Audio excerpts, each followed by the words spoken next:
आप सुन रहे हैं 92.7 बिग एफएम पर once upon a time in Bollywood.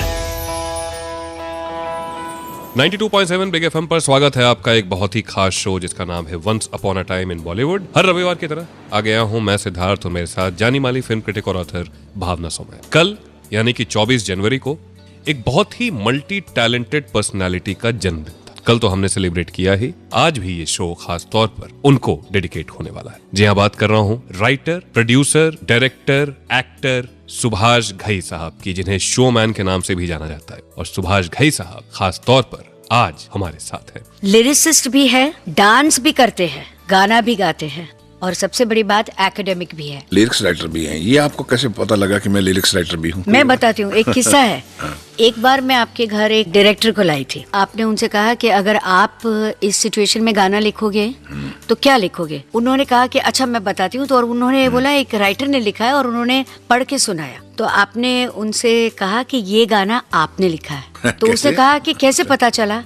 तो आपने कहा कि जिस तरह से आपने आपकी आवाज क्लियर की, आपका बॉडी लैंग्वेज स्ट्रेट किया और जिस मोहब्बत से आपने ये गाना सुनाया, तो ये गाना आपका है।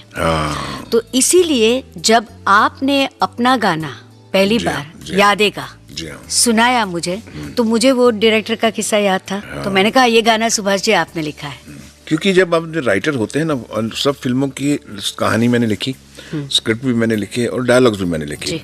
तो जो डायलॉग राइटर होता है नॉर्मली, वो जब स्क्रिप्ट लिखता है तो ऑटोमेटिकली जो पोइट्री है वो डायलॉग से ही आती है। जो लफ्ज़ होते हैं, शब्द होते हैं, उनका जब जोड़ अच्छा मिल जाता है तो आप फिर उसके ऊपर एक पोइट्री या लिरिक्स का मुखड़ा भी लिख देते हैं। 2-4 बार ऐसा हुआ जब बख्शी जी नहीं थे, जिसमें कि फिल्म थी मेरी जॉगर्स पार्क, तो उसमें बख्शी जी ने नहीं लिखा था। जब भी वो ट्यून बनती थी तो मैं गाना लिख देता था। जैसे जॉगर्स पार्क था, उसमें कुछ पा लिया कुछ खो दिया, वो गाना मैंने लिखा था। इकबाल में मैंने लिखा था जीतेंगे जीतेंगे खेलेंगे खेलेंगे। बख्शी जी में एक बहुत उदारता थी। He was the finest writer of this country. तो कई गानों के ऐसे हुए कि मुखड़े मैंने लिखे, फिर बाद में अंतरे उन्होंने लिखे। जैसे ताल से ताल मिला का गाना जो था, या हर करम अपना करेंगे, इसी तो जिंदगी हर कदम एक नई जंग है, क्योंकि ये कहानी में जोड़ा गया था। और अगर आप पूछें सच्ची, तो मैं कब से लिख रहा हूँ पता है आपको? मैं 1955 से आज तक लिखता आ रहा हूँ। तब आप कितने साल के? मैं कुछ 12 साल का या 11 साल का। तो मैंने सबसे पहले अपने एक स्कूल की मैगजीन के लिए एक ऐसे लिखा था।